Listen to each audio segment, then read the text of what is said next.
Yeah, welcome back to our second conversation for today. You're still watching Business Morning on the Breakfast Show. Now, the non-oil exports surged to 4.8 trillion naira, but local investors miss out on Nigeria's export boom.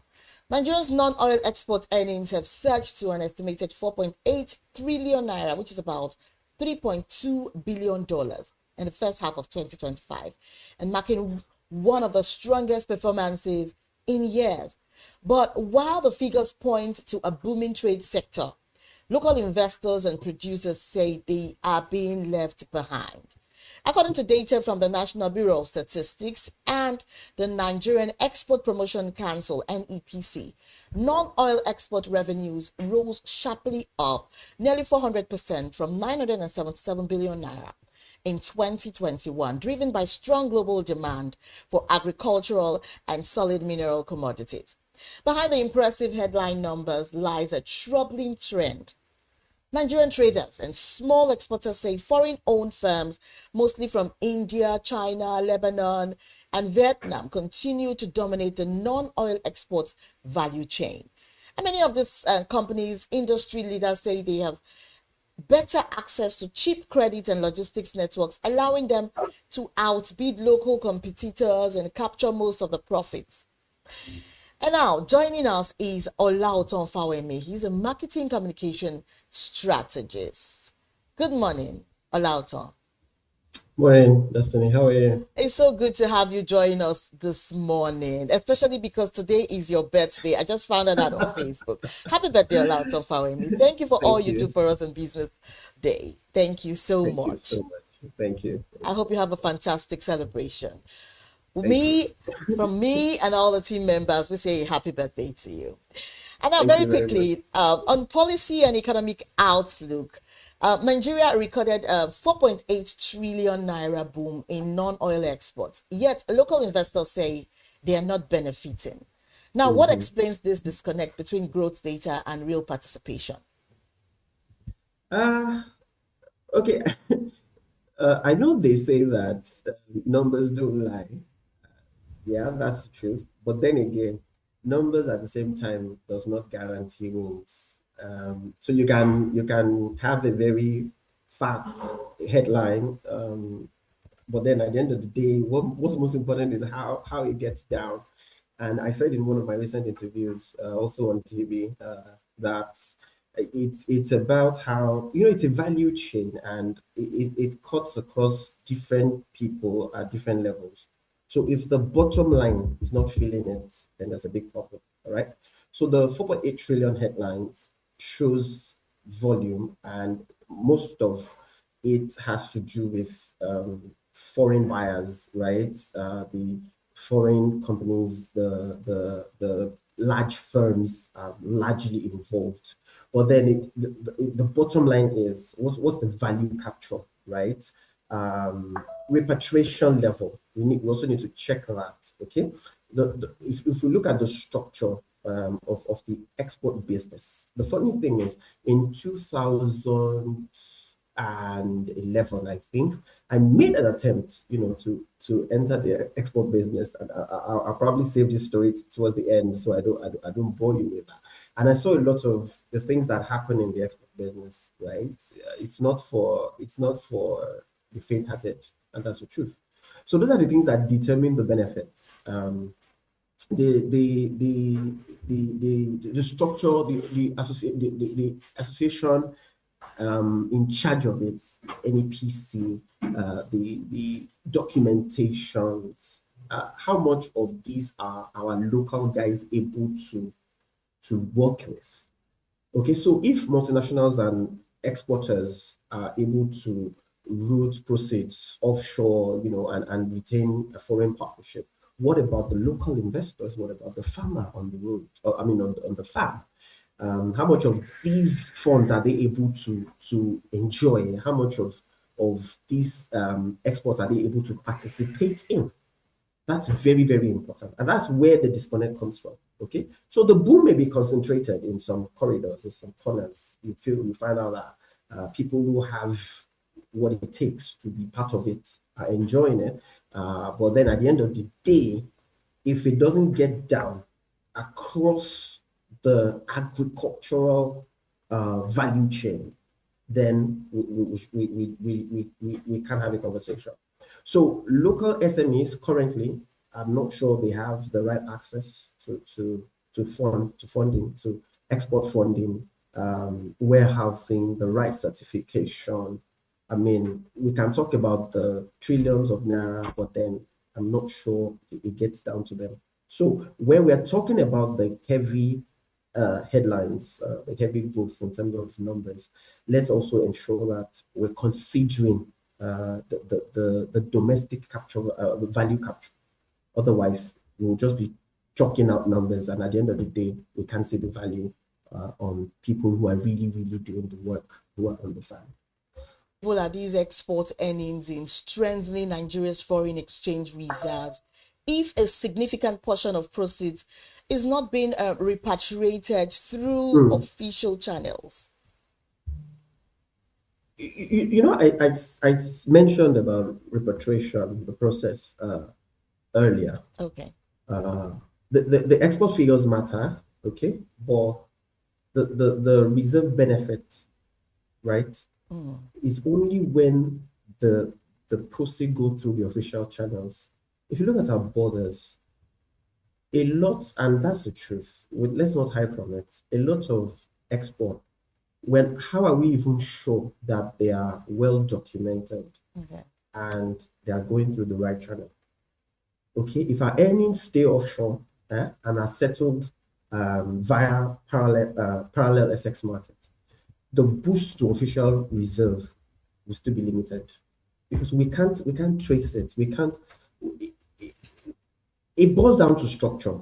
Okay, it boils down to structure. When we talk about reserve rise, if we want our reserve to rise and we want to do it through export, we need to look into repatriation. We need to look into repatriation, the selling, the conversion, typically when we export, there are policies that guide how there's a certain percentage that you even have to keep locally and all of those things. And now who's checking all of that? That's very important. When repatriation is low, whether the process is not smooth, there are informal settlements, the NXP process is slow. At the end of the day, the official reserves will be impacted. It's either we're overstating it or we're not getting the right value, the right figures from what is coming from export.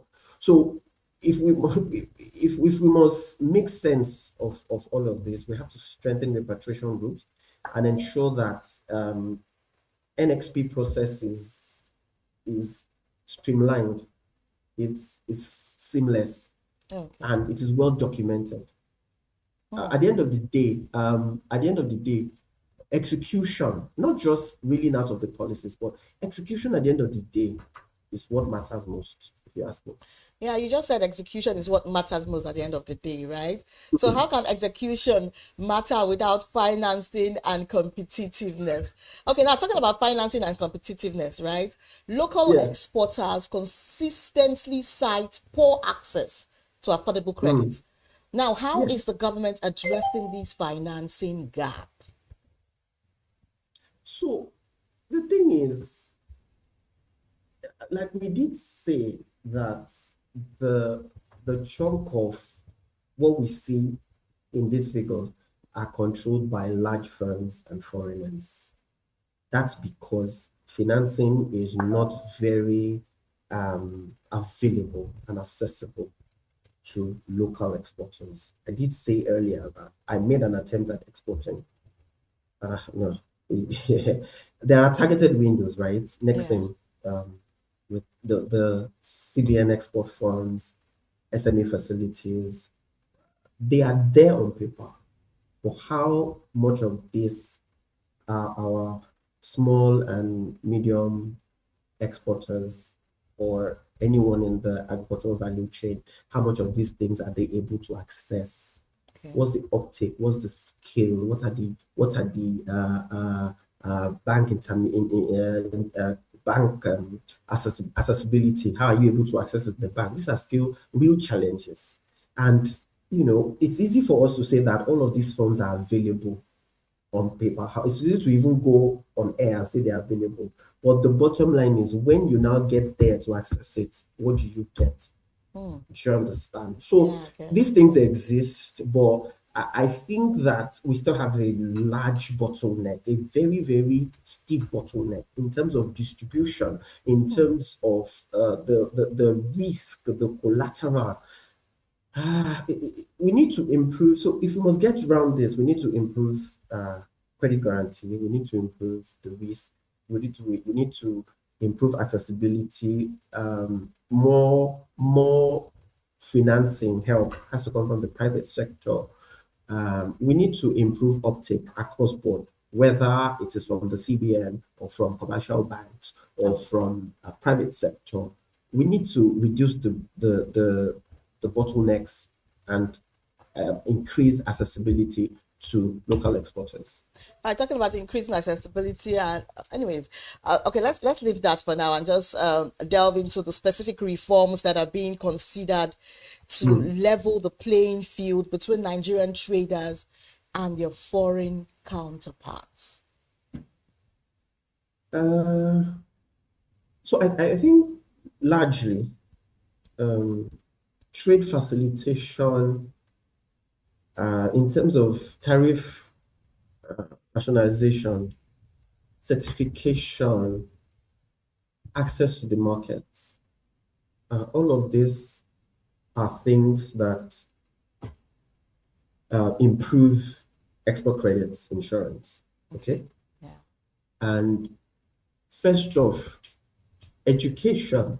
And when I say education, I don't mean going to school. Most of the local exporters are not even aware. Most of Nigerian traders, the farmers, are not even aware of most of these things that they exist. And that's an advantage that the foreign counterparts have over them. So when we talk about all of these things, whether we want to reduce non-tariff barriers or improve the dealings at the port or the customs, because that's also bottleneck. Because there's nothing you want to do now that doesn't go to the port or you have to pass through customs. And some of this very bureaucratic approach just kills the dream, just kills the attempts that people make, in diving into the export business. So when these reforms are in place, there needs to be adequate information, education that goes to the players in the export business that, there are insurance schemes that are available. You can have more localized content rules. It then now creates space for more Nigerian players.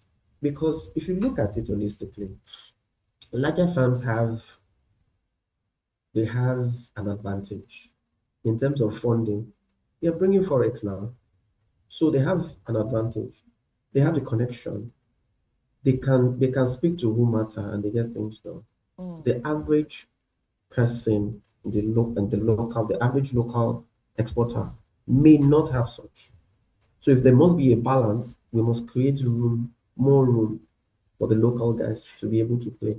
And this they cannot do on their own. All the agencies, all the sectors that are involved, whether it is the association in terms of export in the first place, in terms of financing, the commercial banks, the CBN itself, we need to educate our local team that there are schemes that are available for you that you can access to do whatever it is you want to do, and make it easy for them to access them. It's not just about saying it is available, it's about making it indeed available through access, if you know what I mean.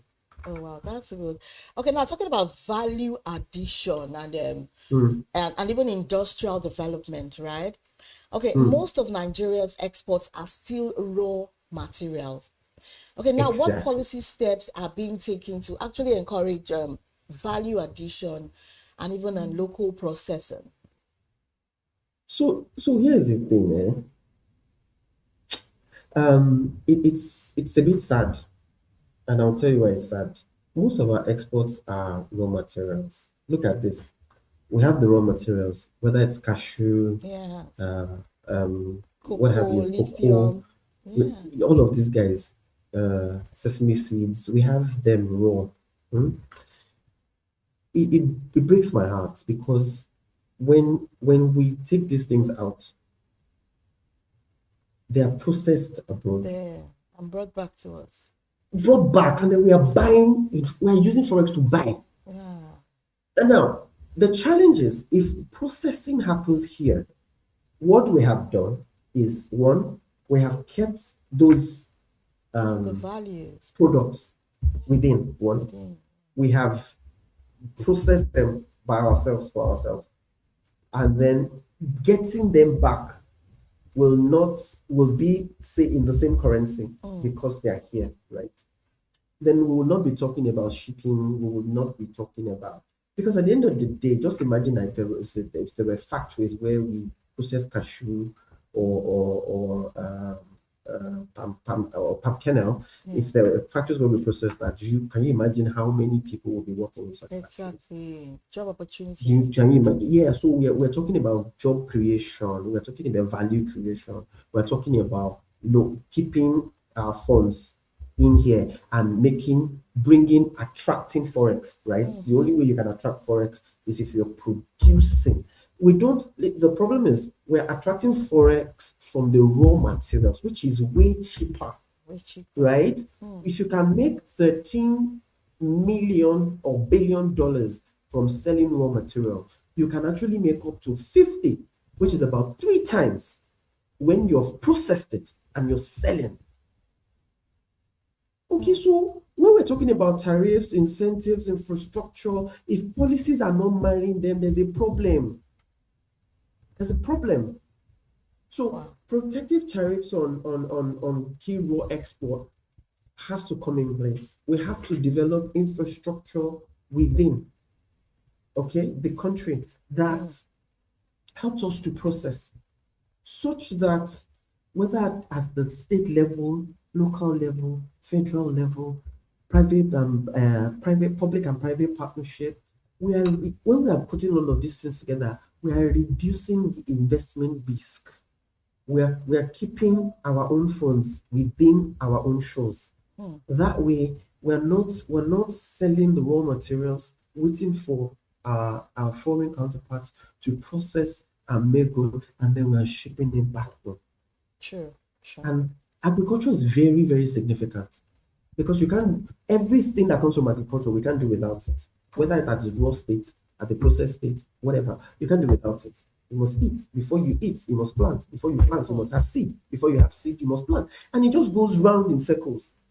So across the value chain, if we're not deliberate about ensuring that these things stay home, right, at the end of the day, we will have issues with industrialization, employment, and even foreign reserve, to be honest. You've said so much on this, but then are there ongoing partnerships with private investors to develop agro-processing zones or even industrial clusters to even boost manufacturing capacity? What lessons can you, bring out from this, or can Nigerians learn from this? I think yes, actually. We've heard of different partnerships between private investors and the government. The most important thing for me at the end of the day, I always say, is scale and accessibility. The government partners with multilateral organizations, private investors, and we see a lot of move towards creating agro-processing hubs and some industrial clusters. But at the end of the day, it is scaling through the supply chain. That's the most important thing. So if we've been able to do 100, in the last 1 year. How do we get to 1,000? How do we get to 2,000? Okay. So if there's a lot of support from the AFDB, the state governments are also very deliberate about industrialization, then we'll be looking at how we keep our product. And Nigeria is very blessed. That's everybody Very knows. blessed. Yeah. We have the land, we have the weather, we have the products. We have the products. We The do. We challenge do is actually. the challenge is infrastructure. And when we're deliberate about it, that's when we see a lot happening across board. Why do you think there's urban migration? Because there's no, and that's where development should actually happen. Exactly. Because in our local city hubs, towns, we have the farm, we have the land, we have the manpower. So if there's development there, if export incentives are directed towards that place, if they are protected, because now you know the issue of kidnapping and what you call this, banditry and all of those things terrorism, are chasing them off the farms. Now, yeah. if we can deal with those things, export incentives are being utilized well. We're developing the skills of people in the rural areas. We're building the infrastructures to ensure that whatever it is we're producing are well. Go and check out Vietnam, check out Malaysia. I've been to China. I saw a lot of things. You know how they say, right? Beg your pardon. The money that you create in a place should stay there. That's the only way you keep money that belongs to a place in that place now. It's by rotating it. Wow. Before a country can say we're shutting down a global, we're shutting down from accessing a global site, it's because they have built one that they can depend on, and they know that everybody will use it and it'll be fine. Wow. So let's look at transitions. They have to be successful. Exactly. Incentives, they have to be selective. They have to be invested back into logistics, training of human capital, building companies, industrialization. Whether you want to partner with private sector, Nigeria needs to do more, please. I'm not just reading out big numbers on the. I can see the passion in your voice. You're Honestly, not happy about. You're not happy about where we are right now in this export thing.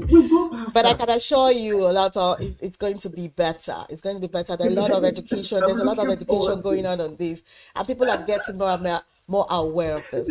Now, because of time, I would have asked you more questions, but because of time, we would be unable to, go on and on. And I want to thank you so much out of a busy schedule, and being that it's your birthday, that you could, talk to us on Business Money. Thank you so much. Thank you, Olaotan Fawehinmi. He is a communication expert, a marketing communication expert, and a businessman to the core. Thank you so much for your time, and happy birthday once more. Have a great day, Mr. Olaotan. Thank you, Desiree. And that's it for Business Money today. Thank you for staying with us as we track the latest trends shaping markets and the economy. Remember, business decisions are stronger when backed by the right information.